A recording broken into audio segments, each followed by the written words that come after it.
اهلا معاكم سارة. في فيديو النهاردة هنعمل ميني بانكيك سهل وسريع، وهنقدمه بطريقة مميزة جدا. ساندوتش بانكيك ده الاسم اللي بحسه قوي وانا بعمل الوصفة دي. طعمه رائع جدا، لازم تجربوه. يلا نبدأ نشوف الطريقة. هنبدأ بالمكونات اللي احنا محتاجينها: 2 بيضة، فانيليا، 4 معالق كبار من السكر، ممكن نزود وممكن نقلل على حسب الرغبة بتاعتكم، كوب من الدقيق، معلقة كبيرة من البيكنج باودر، نص كوباية لبن، معلقة كبيرة من الزيت. والطريقة سهلة جدا في بولة، أو ممكن كمان نعملها في الخلاط. هنضيف البيض، الفانيليا، السكر،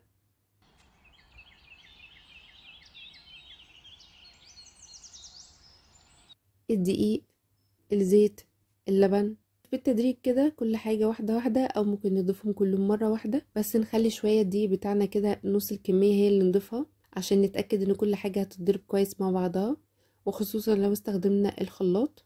وبعد كده نضيف بقية كمية الدقيق ونقلب لحد ما نوصل للقوام المظبوط. احتاجنا معلقة او 2 نزودها، نقدر نزود، المهم نوصل للقوام اللي هتشوفوه دلوقتي.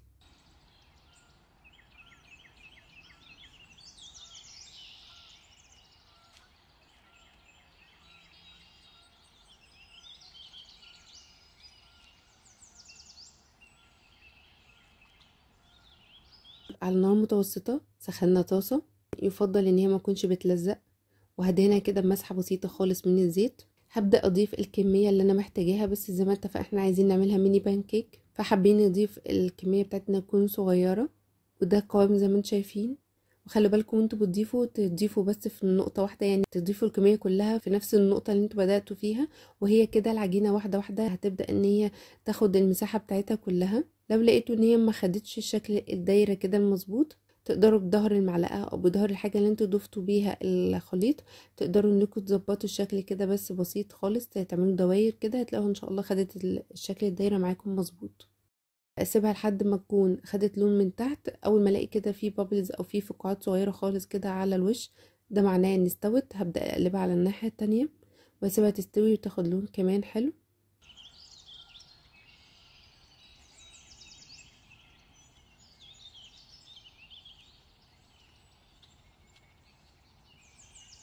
بالفرشه هدهن مسحه بسيطه خالص من الزيت بين كل مره والتانية، هتديني لون حلو، وهتاكد كمان ان هي ما تلزقش معايا.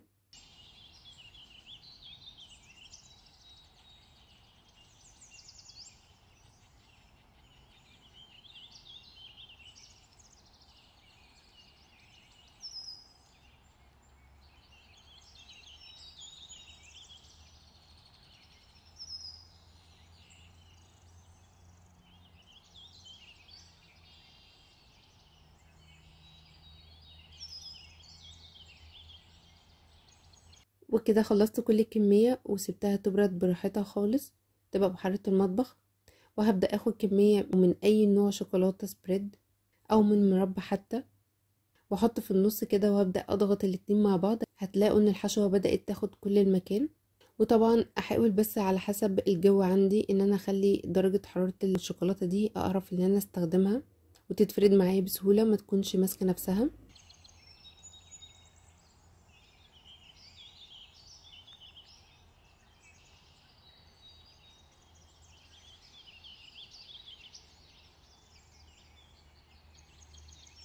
وبأي صوص شوكولاتة او نسيح شوكولاتة عادية جدا، ونبدأ نعمل فيها كده بالشكل ده.